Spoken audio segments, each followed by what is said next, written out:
laid out. And the response by Democrats around the world, I think it is the response that Bobby is trying to generate in his very brave presidential campaign in Uganda, is not to play into the polarization, but to transcend it. I cannot emphasize the importance enough of this strategy. If you try and drill down into polarization, you play into the hands of authoritarian populists. And if you try and transcend it by appealing to people who might have supported these rulers and giving them a positive vision of the future, that's how you mobilize democratic change.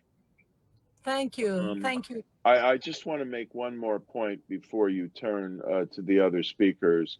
One of the members of the steering committee of the World Movement for Democracy, and someone well known to Bobby, Nicholas Apio, is now under assault in Kampala.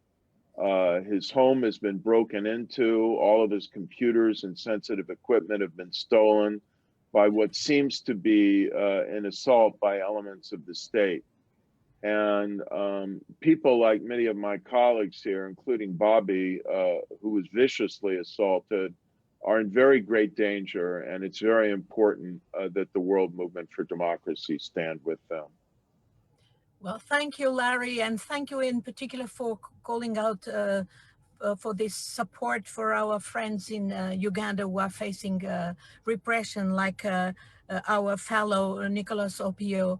And let's immediately turn to Bobiwine, because he himself has experienced prison and beating and being accused of treason. Now he's a member of parliament and a presidential candidate. So Bobiwine, great to have you with us. We were really thrilled, and we need to hear you.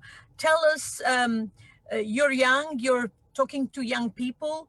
How do you see these generational aspects now being taken up in this crisis of trust? How do you play offensive against all this nasty rhetoric that supports populism, or that wants to play that populist card against democratic governance in your country in particular, which has been run by someone for over 34 years. It's about time. So Bobby, you have the floor. Tell us, what are the challenges? Thank you very much, friends. I'm really honored to be part of this World Movement for Democracy, and to share my thoughts. I want to believe that I'm sharing thoughts representing me, but also representing millions and millions of Ugandans, especially the young people who have massively taken a plunge into the politics of our country. I must mention that for a long time, the young people of Uganda have been in some way disconnected from the politics of their country, you know, considering the state efforts, denying them political education and banning it from schools, and also making sure that things like alcohol are the ones that are promoted, but not national issues. Thanks to the pain that young people have been going through, and thanks to those that came before us, now I can boast that Ugandans have massively gotten involved in the leadership of their country. However, like all authoritarian you know, dictatorships in the past, in Uganda, there is a massive attack on every last bit of democratic principle that we have. You just mentioned that one of the great activists from Uganda, Nicholas Opio, is under attack. But again, we who get under state attack and are lucky enough to catch the eye of the world celebrate that. Otherwise, hundreds of thousands of people go through the same every day. We've seen Ugandans tortured, arrested, some of them kidnapped, and others have disappeared, but we continue to move. The most important thing with our generation is that there has been a massive demand for equal rights, for democracy. And yes, there is a big offensive of propaganda trying to send fear out from the regime through the beatings. And of course, a lot of taxpayer money is being spent to compromise those young people and to change the narrative. Like one speaker rightly noted, that the regime has every effort to cast doubt in the forces of change and to create a narrative that indeed people are not well, but they would probably be worse off if the sovereign leader loses power. This is the way that our nation has been governed under military dictatorship for the last close to 35 years. There's every effort for Ugandans to rise up. We are going into the election in next year, 2021. I am glad that by now we have made every effort, and this is not only credited to me, but it's credited to all the forces of change, those that came way before me, and yes, those that came after me. There is a united voice that seems to be asking for change.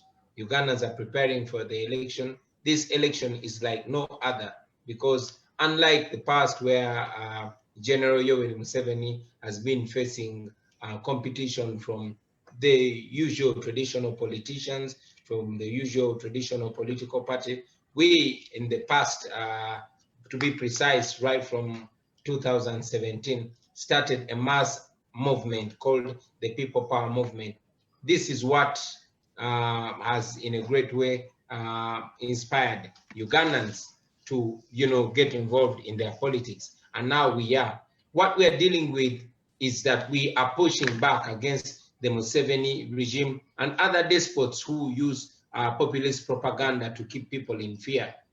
It's almost unbelievable to see a person of my age pushing back against the regime. When you called me a young person, yes, I could be 38 years of age, but for me, this is too old already in Uganda. I'm very glad that other young people have picked it, and indeed, it is now catching a fire.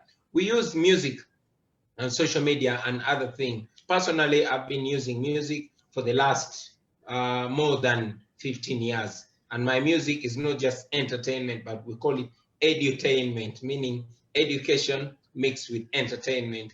I am glad that that, in a way, attracted the attention of young people who had, in a great way, been disconnected from politics and thinking that indeed there is a class that is supposed to rule over them while they are supposed to bear the burden of taxes and everything.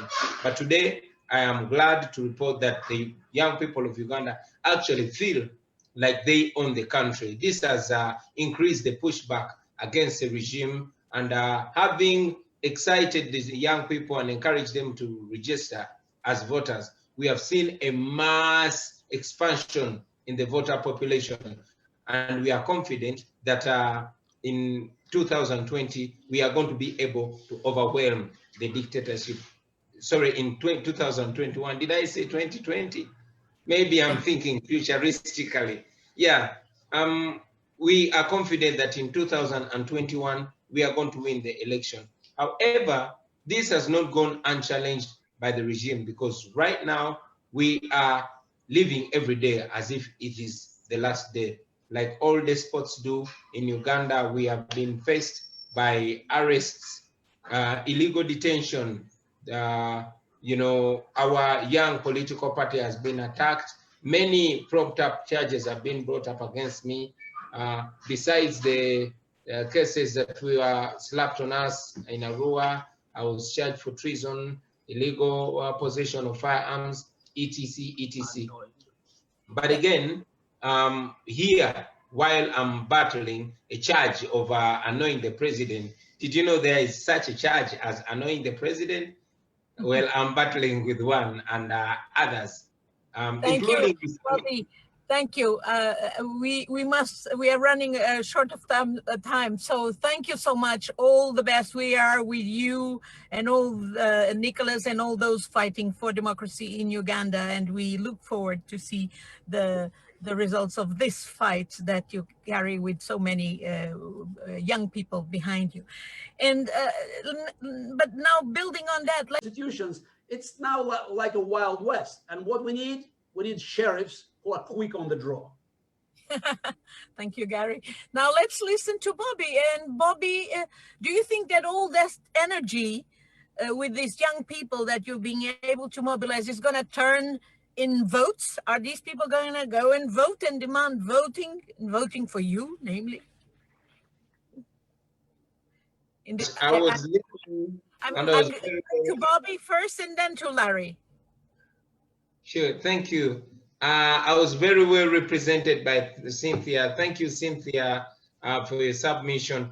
Indeed, in the past, young people have been greatly bored by the long formal speeches that explains why many young people had been disconnected from what matters. And sadly, in the past, music has not been well utilized to address issues that matter. Of course, we have special cases like Fela Kuti, cases like Miriam Makeba, cases like Bob Marley and others that highlighted music and focused it to where it's supposed to address, because it's important to know that music addresses reality. Music is more like the reflection of society. So our ability to disseminate these messages has, one, helped, but also been to the detriment of the people, in my context, the people of Uganda. It has helped because it has gotten people interested. Messages that wouldn't have otherwise been able to make their way to the eyes and minds of the people have done so.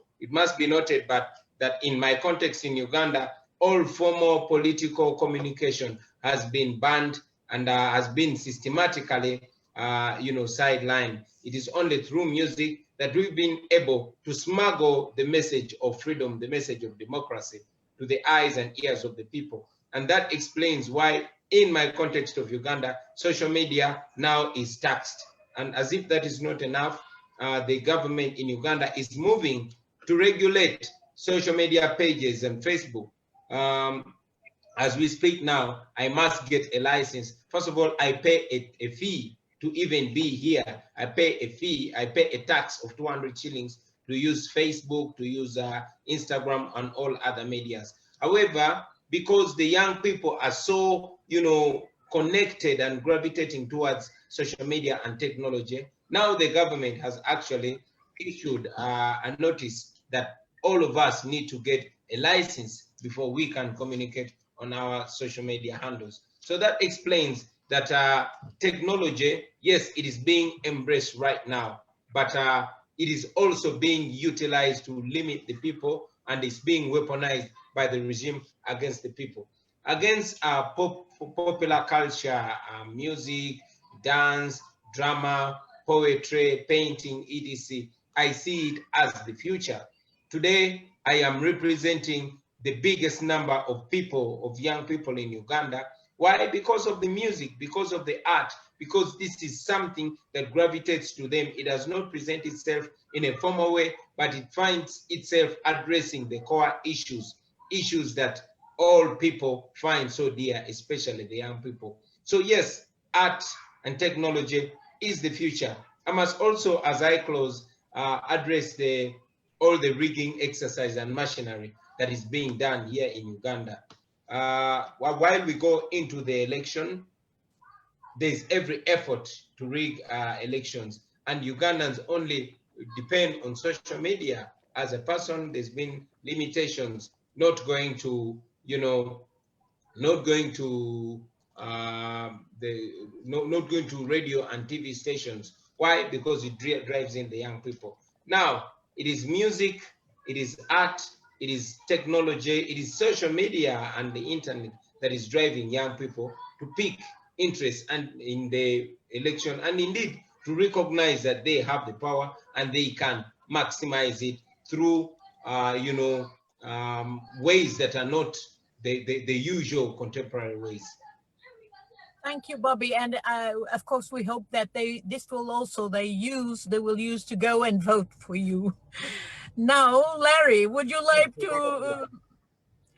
Would you like to sure. wrap it up? Because you're in California, the homeland of these big social platforms that people are seeing. Let me say, Bobby would be a big hit here in California, and someday when he's president of Uganda, we will bring him here speak on the Stanford University campus, or even before. But Anna, there's another point I wanted to make, which I think will complement well what's been said, including the latest contribution, Bobiwine. I think that we need to recognize that democracy is both a method for choosing leaders and a set of institutions and rules for affirming and protecting freedom. And we need to use the words freedom, human rights, rule of law, transparency, accountability, and so on, much more than we sometimes do in this context. You know, authoritarian rulers can and do manipulate the dialogue to get people to fear political competition, and they stigmatize the opposition and so on. But the soft underbelly of their appeal and their rule is that they leave people insecure for their rights and robbed of their dignity because they're treated like slaves and they're treated like children. And if you use the language of, to go back to the original struggle for popular sovereignty in Africa, of liberation, and of course the post-1990 wave of democratization in Africa was called the Second Liberation. So I think what we're dealing with now in Uganda, in Ethiopia, in Sudan, in the struggle that Cynthia is a part of to get real democracy and not the semi-democracy that they have in Nigeria, is a third liberation. And people need to understand that there is no instance ever in the world, it just hasn't even existed. And please don't give me Rwanda or Singapore as a counterexample of an authoritarian regime doing a good job of defending human rights, or even providing a rule of law. They don't do it. Kagame is a pure fraud in this regard. He goes around the continent and elsewhere hunting down his opponents and murdering them. And he's much more corrupt than the international community understands. So if we make this case that it's not just about democracy as political competition and the right to vote, it's that political competition and the right to vote in the free and fair elections that Bobby is struggling for are a method to secure freedom, accountability, transparency, control of corruption, and ultimately human dignity.